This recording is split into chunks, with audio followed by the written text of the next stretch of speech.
မိုးပြည့်ဒီနေ့ရန်ကုန်မြို့လေကောင်မှာကနေဒါနိုင်ငံကို explore လုပ်ခဲ့ပါတယ်။ Hello အားလုံးပဲမင်္ဂလာပါ Stories by မိုးပြည့်အနေနဲ့ကြိုဆိုလိုက်ပါရရှင်။ဒီနေ့ဗီဒီယိုလေးမှာတော့ Central Point Tower မှာပြုလုပ်ခဲ့တဲ့ Cultural Connection ရန်ကုန် event ကိုသွားခဲ့တာပဲဖြစ်ပါတယ်။ဒီ event မှာနိုင်ငံပေါင်း၈နိုင်ငံပါဝင်မှာဖြစ်ပြီးတော့ဒီနေ့ကတော့ကနေဒါနိုင်ငံကို explore လုပ်ခဲ့တာဖြစ်ပါတယ်။အဲဆိုရင်ဗီဒီယိုလေးကိုစလိုက်ကြရအောင်။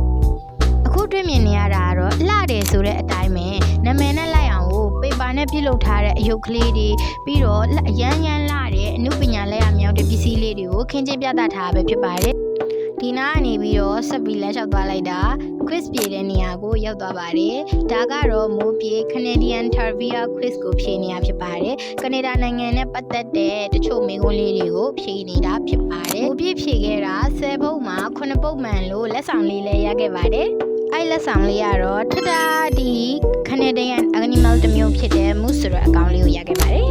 ပြီးတော့ဒီ Canada နိုင်ငံရဲ့အလံမှာအမြဲပါနေတဲ့အရွက်လေးပေါ့နော်အဲ့ဒါတော့ Maple Leaf လေးကို handmade keychain လုပ်ထားတာလေးလည်းရခဲ့ပါတယ်ရှင်ဒီနေ့ကတော့ Canada နိုင်ငံ explore လုပ်ပြီးဖြစ်တဲ့အတွက် Canada နိုင်ငံတစ်စိတ်ကို flag ပေးနာမှာထူပေးလိုက်ပါတယ်နောက်ထပ်10နိုင်ငံကို explore လုပ်ဖို့အတွက် passport လေးလည်းရခဲ့ပါတယ်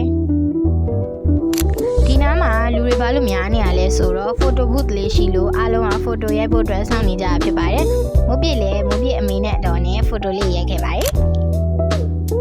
မိုးပြည့်ဒီနေ့သွားခဲ့တာမှာကနေဒါနိုင်ငံနဲ့ပတ်သက်တဲ့ယဉ်ကျေးမှုတွေအစားအသောက်တွေပြီးတော့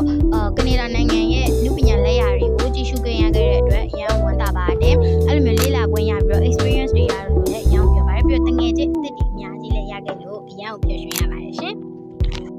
Okay guys, I hope you all like this video. Stay tuned for more videos like this one. Now to